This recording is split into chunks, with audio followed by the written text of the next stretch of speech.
जय हिंद साथियों, स्वागत है आप सभी का आपके अपने YouTube चैनल सरकारी भारत में। तो फ्रेंड्स, आप सभी का स्वागत है।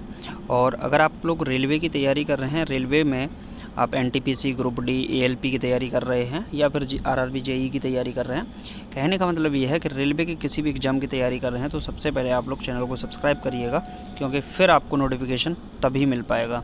अन्यथा ऐसे चले गए तो फिर नोटिफिकेशन भी नहीं मिल पाएगा, आप चैनल ढूंढते रह जाएंगे। आज की इस वीडियो में हम बात करेंगे, देखिए, dedicated freight corridor corporation of India, यानी कि भारत सरकार का एक उपक्रम है ये, और एक फ्रेट कॉरिडोर है जो कि भारत सरकार के अधीन आता है, इंडियन रेलवेज़ के अधीन आता है। और इसमें वैकेंसी पिछले 2 बार देखने को मिली है, 19 में देखने को मिली है, 2021 में देखने को मिली है, 2023 में देखने को मिली है, और अब 2024 के अंत में भी आपको ये वैकेंसी देखने को मिलेगी, जिसका नोटिफिकेशन आपको 2025 एग्ज़ाम आपको 2025 तक देखने को मिलेगा। तो मैं आपको सारी की सारी डिटेल मैं आपको बता देता हूँ इसके बारे में।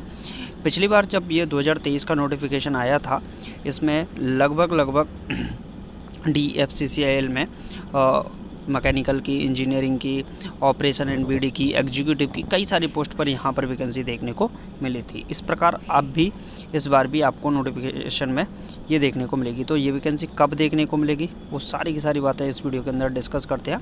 थोड़ा सा इसके बारे में मैं ओवरव्यू दे देता हूँ आपको, ताकि आप लोगों को पता चल सके।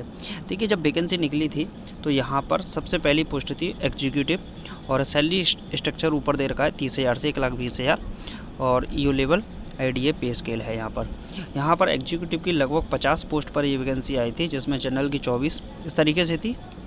और यहाँ पर ये मेन क्वालिफ़िकेशन का जो पैटर्न रहता है, एग्जीक्यूटिव है, सिविल से है तो आपका सिविल में इंजीनियरिंग होना चाहिए।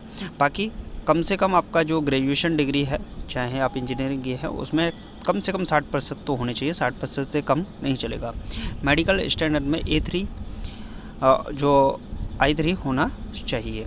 इसके बाद अगर हम बात करते हैं यहाँ पर एग्जीक्यूटिव इलेक्ट्रिकल की देखेंगे, तो इस प्रकार यहाँ पर भी 30 पोस्ट पर वैकेंसी देखने को मिली थी।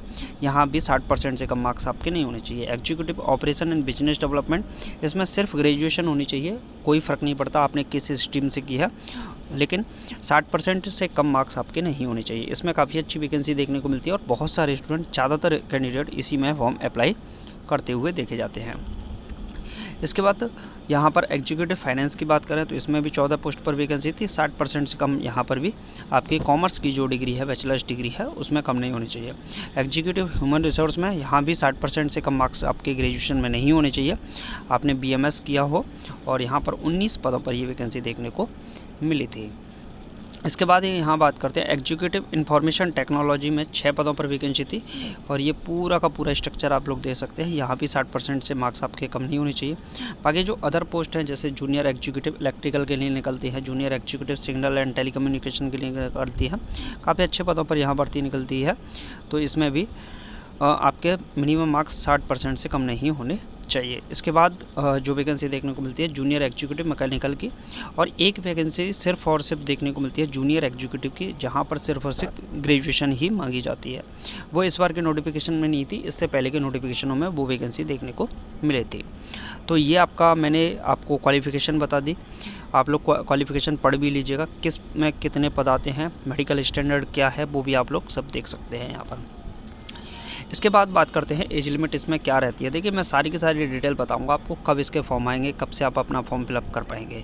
टेंशन मत लीजिए, थोड़ा सा वक्त दीजिए। एग्जीक्यूटिव में यहाँ पर एज लिमिट 18 से 30 होती है, जूनियर एग्जीक्यूटिव में भी 18 से 30 वर्ष होती है। बाकी एज रिलैक्सेशन का स्ट्रक्चर आप लोग को पता ही है, आप लोग यहाँ पर पढ़ लीजिएगा। OBC में 3 साल, और बाकी SC ST में 5 साल का यहाँ पर एज रिलैक्सेशन देखने को मिलता है गवर्नमेंट के नॉर्म्स के हिसाब से। क्लियर है, तो वो आप लोग पढ़ लीजिएगा।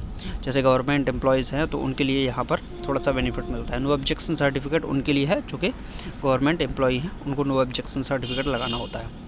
बाकी इसमें perks and allowance, place of posting और करियर प्रोस्पेक्ट जो रहता है, वो सारी की सारी डिटेल यहाँ पर है, आप लोग चाहें तो इसको पढ़ सकते हैं। मैंने एडिशनल इन्फॉर्मेशन दे रखी है, लगा रखी है इसमें, इस वजह से ताकि आप लोगों को अगर पढ़ना है तो पढ़ सकते हैं। सिलेक्शन प्रोसेस क्या रहता है, तो कुल मिलाकर 9 पदों पर ये वैकेंसी देखने को मिली थी। इस बार ये वैकेंसी कुछ ज़्यादा ही पदों पर, लगभग 13-14 पदों पर ये वैकेंसी देखने को मिलेगी। इसमें जूनियर एग्जीक्यूटिव के पदों पर इस बार जुड़ेगी, जो कि सिर्फ ग्रेजुएशन से होगी। इसमें सभी पदों को देखें तो सबके अंदर क्या होता है, स्टेज 1 CBT 1 होता है और CBT 2 होता है। CBT 1 सिर्फ और सिर्फ स्क्रीनिंग टेस्ट होता है, इसमें 20 टाइम्स स्टूडेंट्स को बुलाया जाता है, यानी कि 20 गुना अभ्यर्थियों को बुलाया जाता है CBT 2 के लिए। CBT 2 और CBT 2 के आधार पर ही आपकी जो कट ऑफ मार्क्स है वो रखी जाती है, यानी कि मेरिट लिस्ट इसी के आधार पर बनती है। इन सभी में 2 पेपर आपका कॉमन है, 2 पेपर होंगे, CBT 1 होगा, CBT 2 का। बाकी CBAT computer based aptitude test होता है, जो सिर्फ और सिर्फ executive operation and business development के लिए देखा जाता है, सिर्फ इसी पद के लिए देखा जाता है, बाकी किसी के लिए नहीं होता। उसके बाद आपका डॉक्यूमेंट वेरिफिकेशन होगा एंड फाइनली सभी पोस्ट के लिए मेडिकल स्टैंडर्ड आपका रखा जाता है। तो ये था आपका सिलेक्शन का प्रोसेस। स्कीम ऑफ एग्जामिनेशन क्या होता है, CBT 1 एग्ज़ाम होगा, CBT 2 एग्ज़ाम होगा, और जो CBT 1 एग्ज़ाम होगा सिर्फ और सिर्फ स्क्रीनिंग होगा, 20 टाइम्स स्टूडेंट को इसमें बुलाया जाएगा, और CBT 2 के आधार पर आपकी कट ऑफ मार्क्स बनती है। बाकी जो बिजनेस एंड डेवलपमेंट वाले कैंडिडेट हैं उनका यहाँ पर अगर देखा जाए तो CBAT और CBT 2 इन दोनों के आधार पर कट ऑफ मार्क्स बनती है। इसमें नेगेटिव मार्किंग की बात करें तो 1/4 की नेगेटिव मार्किंग होती है, चाहे आप CBT 1 दो या CBT 2 दो। क्लियर है। स्टेज फर्स्ट स्क्रीनिंग होगा, बाकी यहाँ पर सब कुछ लिखा हुआ है। और CBT 2 में जो कैंडिडेट बुलाए जाते हैं वो 8 टाइम्स बुलाए जाते हैं, यहाँ पर लिखा है। सेकंड स्टेज के लिए यानी कि पहला जो पेपर होगा उसमें 20 टाइम्स स्टूडेंट को स्क्रीनिंग की जाएगी। सेकंड स्टेज में 8 टाइम्स स्टूडेंट को बुलाया जाएगा एंड फाइनली डॉक्यूमेंट वेरिफिकेशन आपका रखा जाता है। इसमें बात करें मेनली जो प्रोसेस रहता है आपके जनरल CBT 1 जो पेपर होता है उसमें सिलेबस क्या रहता है, तो मैथमेटिक्स एंड न्यूमेरिकल एबिलिटी यानी कि 30 नंबर की आती है, जनरल अवेयरनेस 15 नंबर का आता है, जनरल साइंस इसमें 15 नंबर की आती है, लॉजिकल रीजनिंग इंटेलिजेंस 30 नंबर की आती है, और general knowledge about railway and DFCCIL ये आपका 10 नंबर का आता है। तो कुल मिलाकर यहाँ पर 100 नंबर का ये पेपर होता है, जिसमें गणित, GK, साइंस, रीजनिंग और अबाउट रेलवे एंड DFCCIL, तो ये कुल मिलाकर 100 नंबर का होता है। कट ऑफ की बात करें तो या बात कर सकते हैं जो 75 प्लस कर देता है उसका हो ही जाता है CBT 1। देखिए बहुत सारे स्टूडेंट का 65 पे हो जाता है, 70 तो ये मान लीजिए अब की बार हो ही गया था, तो कट ऑफ ये मान लीजिए आपको 70 प्लस तो करना ही करना है। 70 अगर प्लस कर देते हैं तो आपका पहला पेपर निकल जाएगा, 75 कर देते हैं तो श्योर है। CBT 2 की बात करें तो इसमें 120 क्वेश्चन आते हैं आपके, वो फिर आपके सिलेबस के हिसाब से आते हैं। बाकी ऑपरेशन एंड बिजनेस डेवलपमेंट के लिए लगभग सेम ही सिलेबस रहता है, थोड़ा सा अंतर रहता है। क्लियर है।